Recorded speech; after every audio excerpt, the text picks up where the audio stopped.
Hi everybody, Kyle Austin, MLive.com here at Breslin Center after Michigan State's 104-83 win over Green Bay. And if you've forgotten a little bit about this team during the 8 days off they had for finals, today was a good reminder of why they're a top 10 team in the country. Mid-major Green Bay comes in, but Michigan State still, for about a 20-minute stretch there in the middle of the game, really looked pretty dominant. Really going on all cylinders. I think they outscored them like 47-11, something like that at the end of the first half. Nick Ward, career high, 28 points. Cassius Winston, 16 points, 12 assists, 6 rebounds, close to a triple-double. Really just everything working well for a stretch for Michigan State. Now, Green Bay did score a little bit more towards the end and had the hot start, so they finished with 83 points, which Tom Izzo was not going to be happy about. And some other things to nitpick, but overall, you had the weak breaks, you worry about rust. That wasn't the case for this team.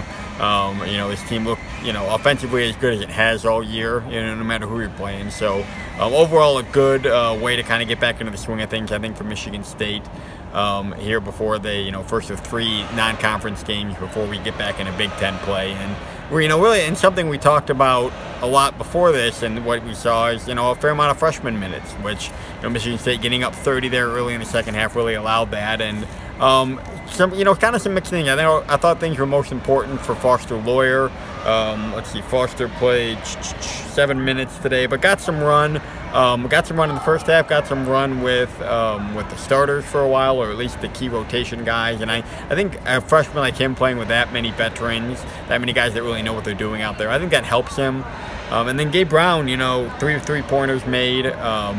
Probably the biggest, kind of spark guy off the bench. He played really well. So I'm not sure that's going to mean much for these guys in January. I'm not sure that helps them crack the rotation. But I think if you take a step back and look at the bigger picture, I think these are important minutes for these guys. These guys that, depending on how this offseason goes, are probably going to have to step into some more key roles next year.